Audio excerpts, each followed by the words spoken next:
പിതാവിന്റെയും പുത്രന്റെയും പരിശുദ്ധാത്മാവിന്റെയും നാമത്തിൽ ആമേൻ. പ്രിയപ്പെട്ട സഹോദരീ സഹോദരന്മാരെ, ദൈവസ്നേഹത്തിൽ ഒന്നുചേർന്ന നിങ്ങൾക്കെല്ലാവർക്കും സമാധാനം. ഇന്ന് നമ്മുടെ ഹൃദയത്തിൽ ഞാൻ കൊണ്ടുവരുന്ന വചനം ചെറുതും എന്നാൽ അതീവ ശക്തവുമാണ്. നല്ലതിനെ മുറുകെ പിടിക്കണം. വിശുദ്ധ പൗലോസ് ശ്ലീഹ തന്റെ 1 തെസ്സലോനിക്കർ ലേഖനത്തിൽ 5 അധ്യായം 21 വാക്യത്തിലാണ് ഈ ആജ്ഞ നമുക്ക് തരുന്നത്.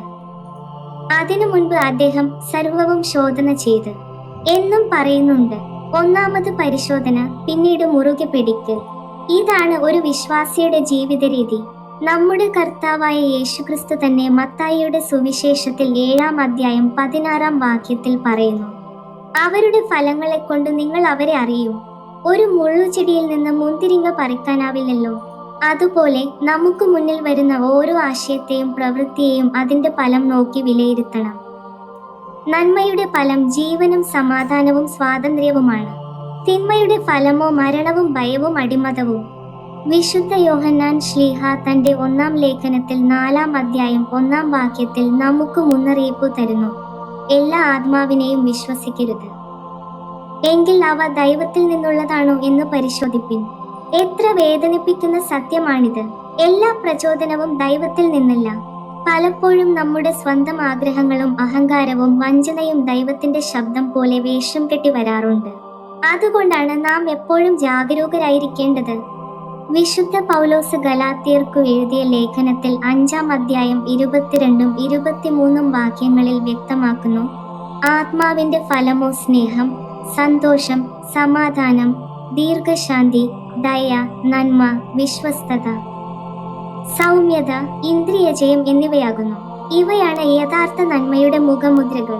ഇവയിൽ ഏതെങ്കിലും ഒന്നുപോലും നമ്മുടെ ജീവിതത്തിൽ നിന്ന് വിട്ടുപോകാതിരിക്കാൻ നാം ജാഗ്രത പുലർത്തണം. കാരണം ഇവയാണ് നമ്മെ ദൈവത്തിന്റെ സാദൃശ്യത്തിലേക്ക് നയിക്കുന്നത്. നമുക്കിപ്പോൾ പ്രായോഗികമായി ചിന്തിക്കാം, ഈ നന്മയെ എങ്ങനെയാണ് നാം മുറുകെ പിടിക്കുക? ഒന്നാമത്, നമ്മുടെ ദൈനംദിന തിരഞ്ഞെടുപ്പുകളിൽ. രാവിലെ എഴുന്നേൽക്കുമ്പോൾ തന്നെ നമുക്ക് തീരുമാനിക്കാം, ഇന്ന് ഞാൻ സത്യത്തെ പിടിക്കും, കള്ളത്തെയല്ല. ഞാൻ ക്ഷമ പിടിക്കും, പ്രതികാരത്തെയല്ല. ഞാൻ ദാനത്തെ പിടിക്കും, അത്യാഗ്രഹത്തെയല്ല. ഓരോ ചെറിയ തീരുമാനവും നമ്മുടെ ആത്മാവിന്റെ പേശികളെ ശക്തിപ്പെടുത്തുന്നു. രണ്ടാമത്, പ്രാർത്ഥനയിലൂടെ. ഇടവിടാതെയുള്ള പ്രാർത്ഥന നമ്മെ നന്മയുടെ ഉറവിടവുമായി ബന്ധിപ്പിക്കുന്നു.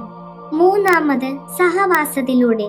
നന്മ ചെയ്യുന്നവരോടൊപ്പം ചേർന്ന് നിൽക്കുമ്പോൾ നമുക്കും ആ നന്മ പകരുന്നു. ചെറിയ നന്മകളെ നിസ്സാരമായി കാണരുത്. ഒരു ചെറിയ പുഞ്ചിരി, ഒരു ചെറിയ സഹായം, ഒരു ചെറിയ പ്രാർത്ഥന, ഇവയൊന്നും നിസ്സാരമല്ല. അവയെ നാം മുറുകെ പിടിച്ചാൽ അവ നമ്മുടെ ജീവിതത്തിൽ വലിയ മാറ്റങ്ങൾ സൃഷ്ടിക്കും. നന്മയെ മുറുകെ പിടിക്കുക എന്നാൽ കൊടുങ്കാറ്റിൽ ഒരു മരത്തിന്റെ വേര് പോലെയാകുക. കാറ്റ് എത്ര ശക്തമായി വീശിയാലും ആ വേരുകൾ ആഴത്തിൽ ചെന്നു പറ്റിയിരിക്കുന്നു. പ്രാർത്ഥനയും ഉപവാസവും ദാനവുമാണ് ആ വേരുകൾ. അവ നമ്മെ ഭൂമിയുമായി ബന്ധിപ്പിക്കുന്നില്ല, സ്വർഗവുമായി ബന്ധിപ്പിക്കുന്നു. എന്തൊരു ശക്തമായ ചിത്രീകരണം! കൊടുങ്കാറ്റുകൾ വരും, ജീവിതത്തിലെ പ്രതിസന്ധികൾ, നിരാശകൾ, നഷ്ടങ്ങൾ, രോഗങ്ങൾ. എന്നാൽ നമ്മുടെ വേരുകൾ ആഴത്തിലാണെങ്കിൽ ഒന്നും നമ്മെ വീഴ്ത്തില്ല. ഈ വേരുകളാണ് പ്രാർത്ഥന, ഉപവാസം, ദാനധർമ്മങ്ങൾ. ഇവയാണ് നാം മുറുകെ പിടിക്കേണ്ടത്. സമുദ്രത്തിലെ കപ്പലിന് ഒരു നങ്കൂരം വേണം. അതുപോലെ ജീവിത സമുദ്രത്തിൽ സഞ്ചരിക്കുന്ന ആത്മാവിന് പ്രത്യാശ എന്ന നങ്കൂരം വേണം. പ്രത്യാശയില്ലാത്തവൻ ഓരോ തിരയിലും അലഞ്ഞു തിരിയും. എന്നാൽ പ്രത്യാശയെ മുറുകെ പിടിക്കുന്നവൻ എത്ര വലിയ കൊടുങ്കാറ്റ് വന്നാലും ശാന്തമായി കാത്തിരിക്കും. ദൈവത്തിന്റെ നന്മ ഒടുവിൽ വിജയിക്കുമെന്ന വിശ്വാസമാണ് ആ പ്രത്യാശ. ഇതാണ് നമുക്ക് വേണ്ടത്. നിരാശയുടെ തിരകൾക്കിടയിലും ഉറച്ചു നിൽക്കുന്ന പ്രത്യാശ. നന്മ ഒടുവിൽ ജയിക്കുമെന്ന വിശ്വാസം. ഈ പ്രത്യാശയെ നാം ഒരിക്കലും കൈവിടരുത്.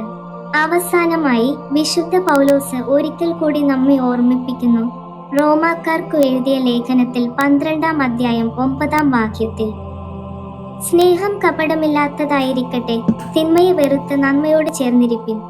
സഹോദരങ്ങളെ, ഇതാണ് ക്രിസ്തീയ ജീവിതത്തിന്റെ സംഗ്രഹം.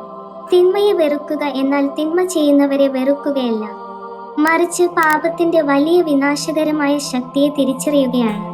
നന്മയോട് ചേർന്നിരിക്കുക എന്നാൽ നന്മയുടെ ഉറവിടമായ ക്രിസ്തുവിനോട് ചേർന്നിരിക്കുകയാണ്.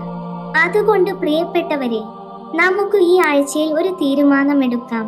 നമ്മുടെ കുടുംബത്തിൽ, ജോലിസ്ഥലത്ത്, സഭയിൽ, സമൂഹത്തിൽ എവിടെയായിരുന്നാലും നമുക്ക് നന്മയെ കണ്ടെത്തി അതിനെ മുറുകെ പിടിക്കാം. ഒരു സത്യം പറയാൻ പ്രയാസമാകുമ്പോൾ ആ സത്യത്തെ മുറുകെ പിടിക്കാം. ഒരാൾക്ക് ക്ഷമിക്കാൻ ബുദ്ധിമുട്ടാകുമ്പോൾ ആ ക്ഷമയെ മുറുകെ പിടിക്കാം. മറ്റൊരാൾക്ക് വേണ്ടി നിൽക്കാൻ ഭയമാകുമ്പോൾ ആ ധൈര്യത്തെ മുറുകെ പിടിക്കാം. നാം അങ്ങനെ ചെയ്യുമ്പോൾ നന്മയെ മുറുകെ പിടിക്കുന്ന നമ്മെ തന്നെ ദൈവം മുറുകെ പിടിക്കും എന്ന വാഗ്ദത്തം നമുക്കുണ്ട്. പിതാവായ ദൈവം നമുക്ക് വിവേചനത്തിന്റെ ദാനം നൽകട്ടെ. പുത്രനായ നമ്മുടെ കർത്താവായ യേശുക്രിസ്തു നമുക്ക് നന്മയുടെ അനുകരണീയ മാതൃകയായിരിക്കട്ടെ.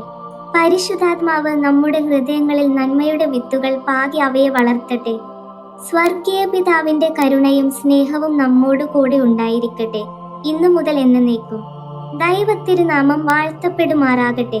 ആമീൻ. ജയ് ക്രൈസ്റ്റ്.